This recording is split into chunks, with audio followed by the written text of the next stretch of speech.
Alors, si on passe à la troisième partie, Geneviève Ferron-Creuset, quel est le futur souhaitable? On a bien compris, on voit bien les menaces qui pèsent sur nous, en termes d'environnement notamment. Vous parlez beaucoup, on ne peut pas présenter votre livre en si peu de temps, hein, dans son intégralité.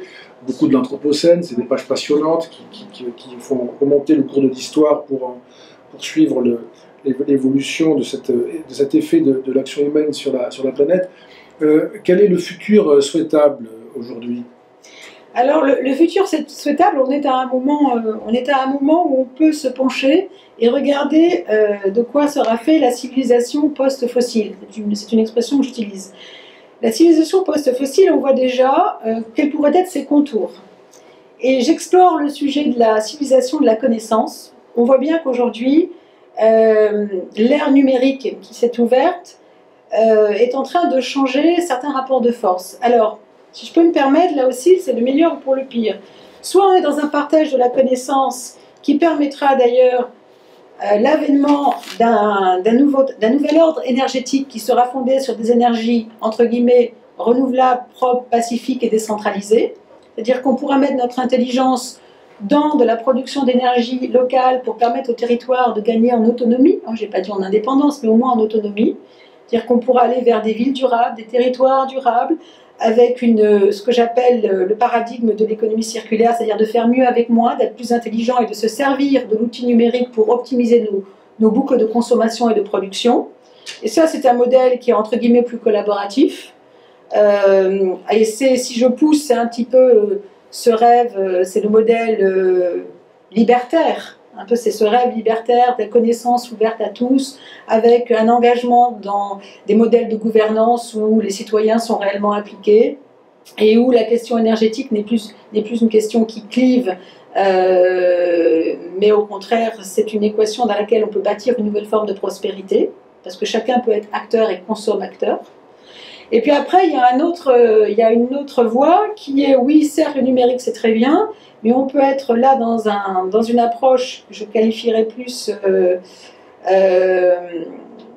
liberticide, c'est-à-dire que, eh bien, continuons avec ce modèle de rente, c'est-à-dire que si le monde est gouverné par un algorithme qui ne profite en fait qu'à très très peu, eh bien, on peut considérer que ceux qui auront mis la main sur la société de la connaissance, qui tiendront les algorithmes, qui ne servira qu'à rémunérer des actionnaires qui seront en très petit nombre, eh bien là, on voit bien qu'on n'est plus du tout dans cette approche libertaire ouverte, mais on est bien dans quelque chose qui est un peu plus obscur et à mon avis, qui va peut-être plus de chances que ça se passe comme ça que dans un modèle complètement horizontal et décentralisé.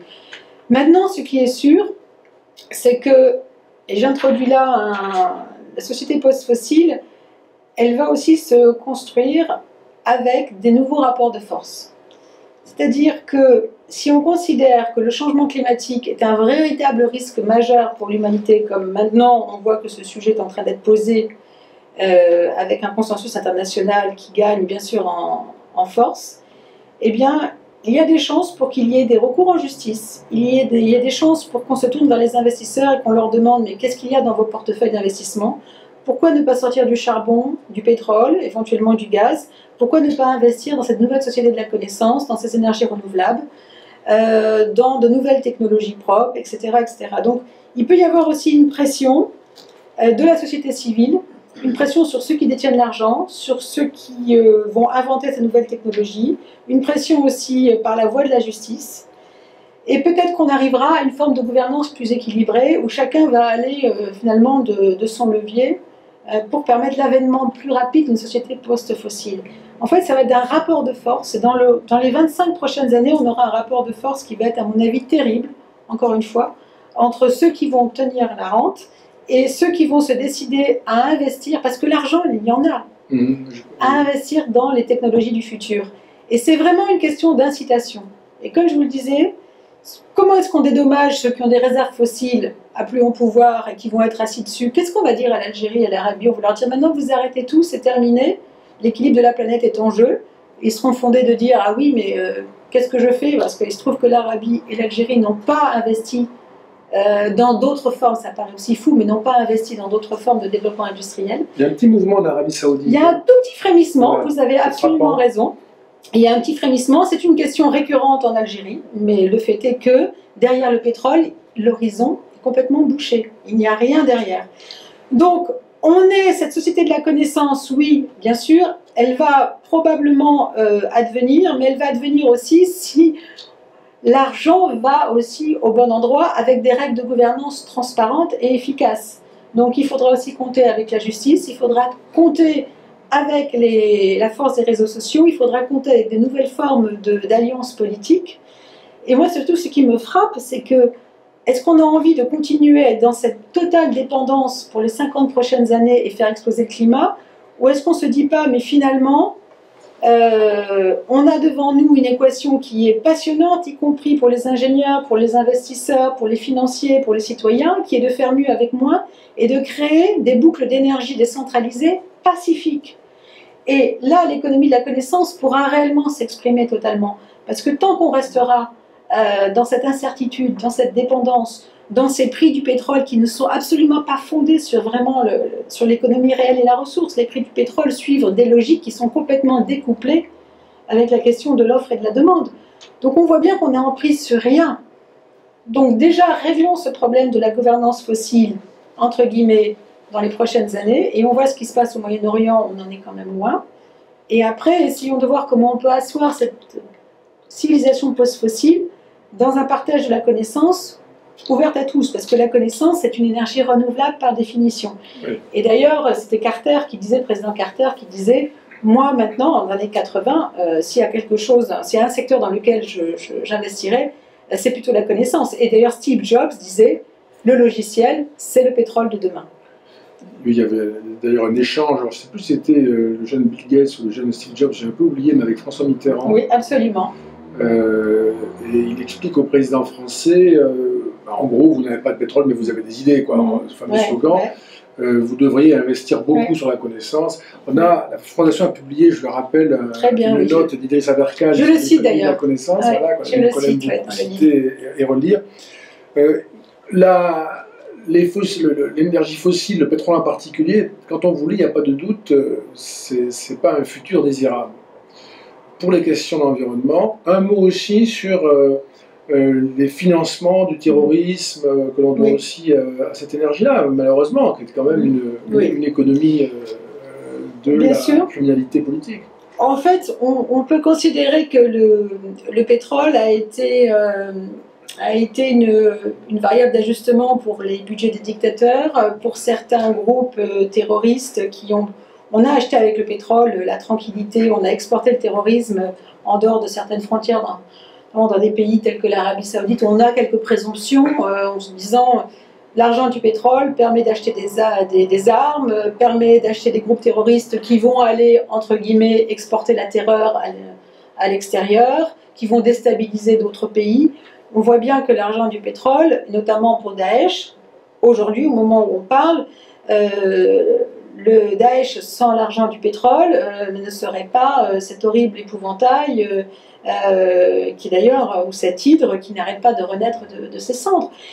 Et d'ailleurs, pour parler un tout petit peu de Daesh, on voit bien que c'est peut-être l'accouplement monstrueux du banditisme, de la misère et du fanatisme, mais c'est aussi la face cachée de notre civilisation.